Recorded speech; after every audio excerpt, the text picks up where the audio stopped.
It's a difference when you have a man who is being a leader, who's protecting his wives, who is providing for his wives, who is building a legacy, who is there for his children, than one that is just collecting wives, collecting women just to say, these are my wives. It's a difference.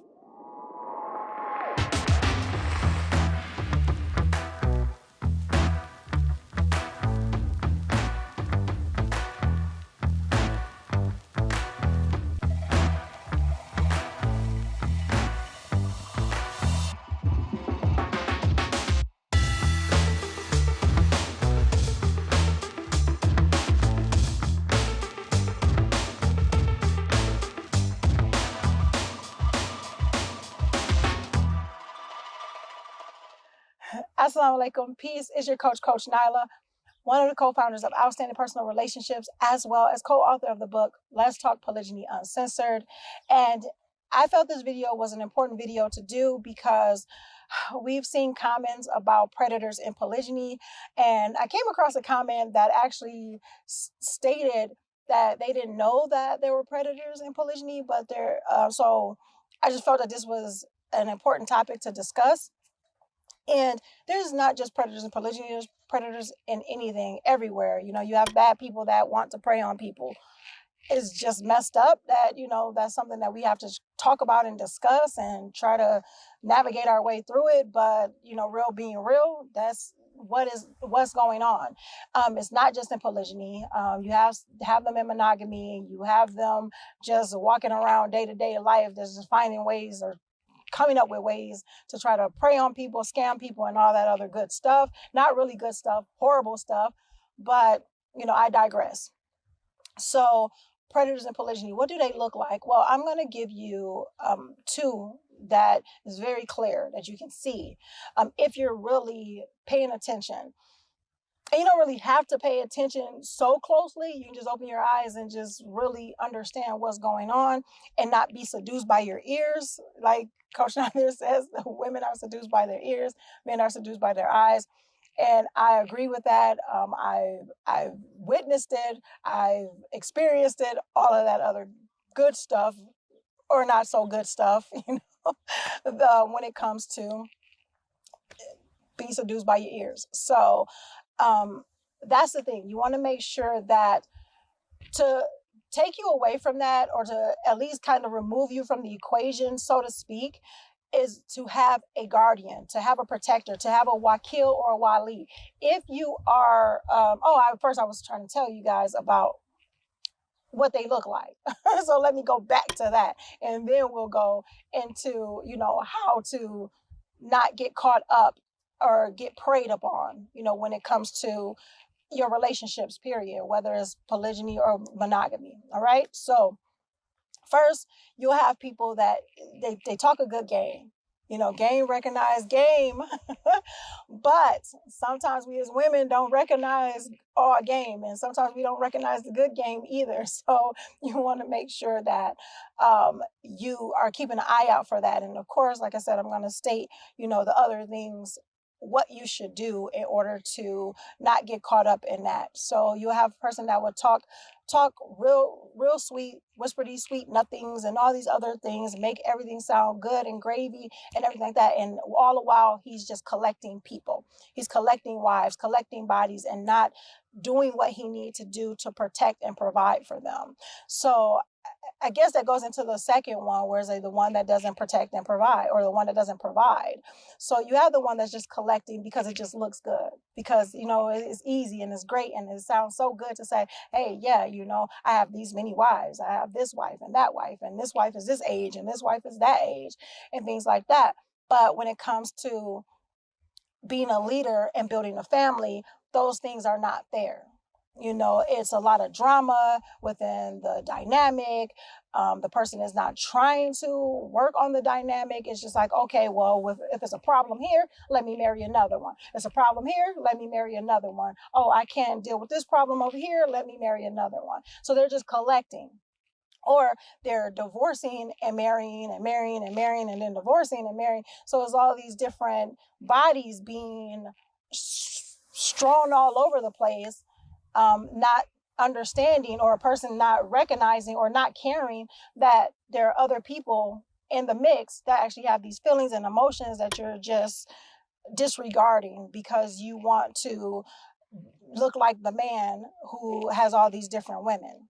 So it's a difference when you have a man who is being a leader, who's protecting his wives, who is providing for his wives, who is building a legacy, who is there for his children, than one that is just collecting wives, collecting women just to say, these are my wives. It's a difference. So that's one of the predators. And then the other one, as I stated a little bit before, the one that just doesn't take care of responsibilities, whether it's whether he has two wives or multiple, wives, whether he has 3, 4, or whatever the case may be. In polygyny, in Islam, we are limited to 4, or the men are limited to 4, but in other religions, there's no limit. There's no regulation of how many wives you can actually have. So even if they had, 10 wives or whatever the case may be, and they're not taking care of them, and they're just leaving them to fend for themselves, or they're putting them on all types of assistance in order to, make stuff happen, or in order for them to be taken care of, that's usually a sign of, someone that is preying on it because it just looks good to just say that I'm married to all these women. If you're married to them and you're not taking care of them, and then you're just collecting them, then that's not showing that you are being a leader. It's not showing that you're being a man. It's not showing that you're being a responsible husband. Assalamu alaikum. Peace. I am Coach Nazir. And I'm Coach Fatimah, his wife. And I am Coach Nyla. I am also his wife. We are the founders of Outstanding Personal Relationships, as well as the authors of the book, Let's Talk Polygamy Uncensored. And I'm sure you're asking yourself, how can you get your hands on a copy of it right now? The great part is, we're about to share that with you, but first, let me tell you about why you need to at least get your hands on 1 or maybe more copies, depending on where you are in your polygynous journey. Some of the things that we discuss in our book are issues about trust, insecurities, jealousy among wives, and maybe possibly even creating lasting friendships. Especially friendships amongst co-wives. And we share in this book how you can understand that it takes a village, that polygyny is not some taboo topic or something that's going to leave women stranded alone and kids not loving each other or feel like they're left alone by their fathers or from their fathers or whatever the case may be. You will learn so much in this book. Let's Talk Polygamy Uncensored. Indeed, we lay down the practical steps that we wish we would have had when we started our polygynous journey over 13 years ago. Well, the time is here, and all you have to do, go to letstalkpolygamy.com. Order a copy, order the bundle, do whatever it is you need to do so there's no more excuses, and we making marriage great again by reminding people of polygamy, which is an ancient solution to a modern day problem. Letstalkpolygamy.com. Get your pre-sale order on. With that being said, make sure you are growing intentionally, loving fearlessly, and connecting on a higher level every single day. Visit the link. Assalamu alaikum. Peace. Peace. It just shows that you're being a predator. So that's pretty much what to look out for. So there's some more out there. Those are 2 that I can think of off the top of my head that is very, very clear and that you can kind of see. But how do you not get yourself caught up in that? How you don't get yourself caught up in that? Get a guardian, a person who has your best interest in mind. Preferably a man. It should be a man. Those who are Muslim, they understand. We call them wakils, we call them walis. The wali is like your dad, person that is related to you like that. A wakil is your guardian that's most likely that's not really related to you like that.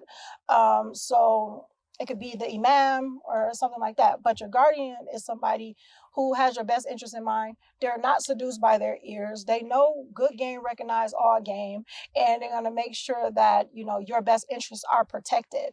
So when you get that guardian, you make sure you state what you want and also listen to what this guardian has to say. If you trust this guardian to have your best interest in mind, don't go and be combative to them when they see somebody and they see some traits that they are not liking in them for you. Now, they can talk to you about it and you can discuss it and everything like that. And maybe they could be overprotective. But see, when I look at things like that, and I heard daughters and women saying a lot, oh, it's so overprotective, so overprotective. And then they go out and stray away from the protection. They get hurt. They get just a lot of bad things start to happen. And then they have to deal with that. And it's because they didn't listen, or because they decided that they knew a whole lot better than what their guardian was trying to tell them.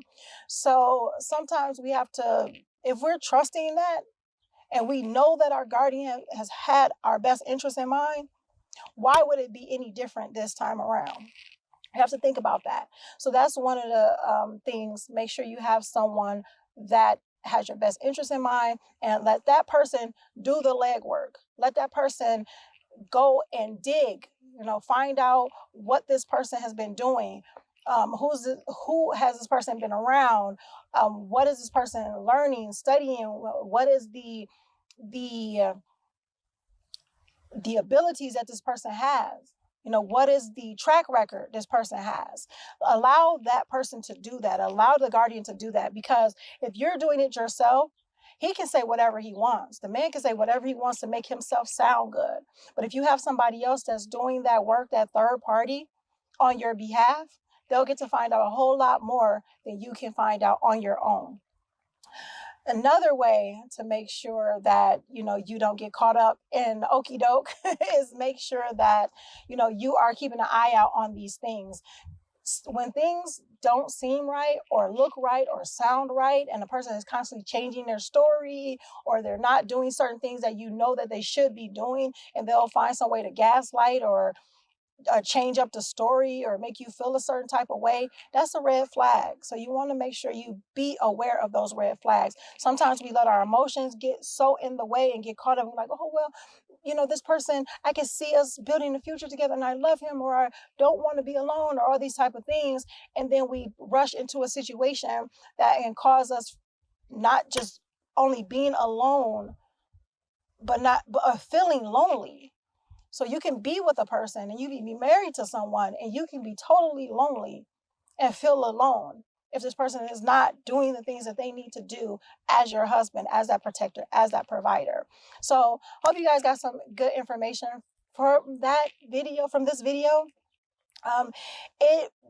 I just had to put those things out there. So just in case people are not understanding what that looks like, what a predator will look like, whether it's in polygyny, monogamy, it really doesn't matter. These are what predators look like. And there are like I said, there are other predators and there are other ways and other characteristics that they look like. But these are the ones that you would tend to see for those who are really trying to collect women and prey on women and to just make themselves look like the man, but they're not willing to step up and take responsibility. And so they're leaving emotions and bodies, a bunch of carnage of emotions and bodies. So yeah, if you made it this far, but make sure you are keeping an eye out. And, when you utilize those tips that I gave you, you won't have to worry about that, inshallah, God willing. But yeah, make sure you're protecting yourself as well. Learn how to protect yourself. And protecting yourself also means allowing other people, your community, to protect you too. All right. So if you made it this far, congratulations. In the comments, put protection in the comments if you made it this far. And until next time, make sure you're growing intentionally, loving fearlessly, and connecting on a higher level every single day. Make sure you like, comment, and subscribe. And if you got value from this video, share, because sharing is caring. Until next time, Coach Nyla, Assalamu alaikum. Peace.